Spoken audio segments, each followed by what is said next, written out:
Hello guys, welcome back to my YouTube channel. ഇന്നത്തെ തമ്പനയിൽ കണ്ടപ്പോൾ മനസ്സിലായിട്ടുണ്ടാവും നമ്മൾ ഇന്ന് ഉണ്ടാക്കാൻ പോകുന്നത് മാംഗോ സാഗോ ആണ്. അപ്പോൾ നമുക്ക് പെട്ടെന്ന് നല്ല ടേസ്റ്റി ആയിട്ട് മാംഗോ സീസണൊക്കെ ആണെങ്കിൽ ഉണ്ടാക്കാൻ പറ്റുന്ന ഒരു ഡെസേർട്ടാണ് മാംഗോ സാഗോ.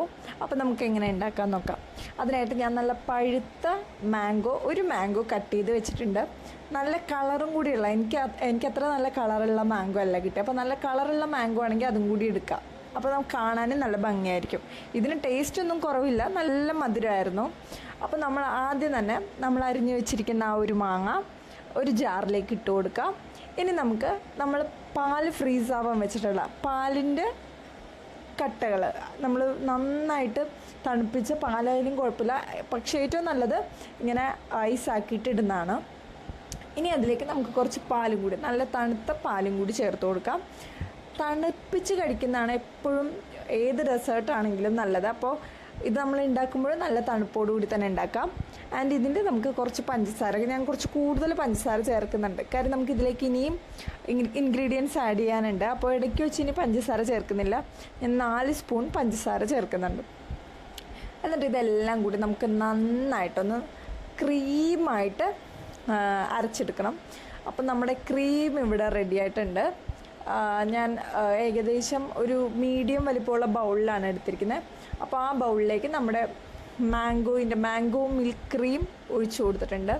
നമ്മൾ ഒരു മാങ്ങയാണ് നമ്മൾ ഈ ക്രീം ഉണ്ടാക്കാൻ എടുത്തിട്ടുള്ളത്. നമ്മൾ വേറൊരു മാങ്ങ ചെറുതായിട്ട് ക്യൂബ് പോലെ കട്ട് ചെയ്തിട്ട് എടുത്തിട്ടുണ്ട്, അത് ഇതിലേക്ക് ചേർത്ത് കൊടുക്കുക. ഞാൻ നേരത്തെ പറഞ്ഞ പോലെ കുറച്ചും കൂടി കളറുള്ള നല്ല കട്ട മഞ്ഞയുള്ള പഴമാങ്ങയൊക്കെ കിട്ടുവാണെങ്കിൽ അതും നല്ലതാട്ടോ.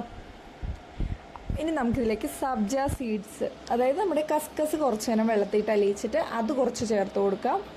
കുറച്ചേറെ കസ്കസ് ഇരുന്നാൽ അത്രയും ടേസ്റ്റാണ് കേട്ടോ. അപ്പോൾ എന്തൊരു കസ്കസ് ഉണ്ടോ അത് ചേർത്ത് കൊടുക്കാം. ഇനി നമുക്കിതിലേക്ക് ചവ്വരി ചേർത്ത് കൊടുക്കണം. ചവ്വരി ഞാനൊരു വലിയ സ്പൂണ് 2-3 സ്പൂൺ ചേർത്ത് കൊടുക്കുന്നുണ്ട്. ചവ്വരി വേവിക്കുമ്പോൾ ശ്രദ്ധിക്കുക, കുറച്ച് നേരം ഒന്ന് വെള്ളത്തിയിട്ട് അലിപ്പിച്ചിട്ട് വേവിക്കാൻ നോക്കാം. ഇതെല്ലാം കൂടി നന്നായിട്ടൊന്ന് മിക്സ് ചെയ്തെടുക്കാം.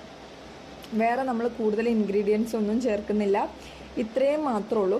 അപ്പോൾ നമ്മുടെ ഗസ്റ്റൊക്കെ ഉള്ളപ്പോൾ ഫുഡ് കഴിക്കുന്നതിന് മുന്നേ ഒരു 1 അവർ മുന്നേ എങ്കിലും, ഇത് നല്ല തണുപ്പ് ഇരിക്കുന്നത്, അപ്പോൾ കുറച്ചും കൂടി തണുക്കാനായിട്ട് 1 അവർ മുന്നേ ഒന്ന് ഫ്രീസറിൽ വെച്ച് തണുപ്പിച്ചിട്ട് നമുക്ക് ഡെസേർട്ടായിട്ട് ഇത് സെർവ് ചെയ്യാം.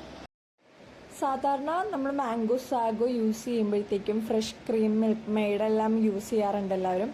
പക്ഷെ നമുക്ക് അതിൻ്റെ ഒന്നും ആവശ്യമില്ല. അല്ലാതെ തന്നെ നമുക്ക് ഇത്രയും സിമ്പിൾ ഇൻഗ്രീഡിയൻസ് വെച്ച് നല്ല ടേസ്റ്റി ആയിട്ടുള്ള സാഗോ ഉണ്ടാക്കാൻ പറ്റും. അപ്പോൾ ഈ റെസിപ്പി ഇഷ്ടമെങ്കിൽ എല്ലാവരും വീഡിയോ ലൈക്ക് ചെയ്യുക, ഷെയർ ചെയ്യുക, സബ്സ്ക്രൈബ് ചെയ്യുക. ഇതൊന്ന് ട്രൈ ചെയ്ത് നോക്കുക വീട്ടിൽ. And thanks for watching this video.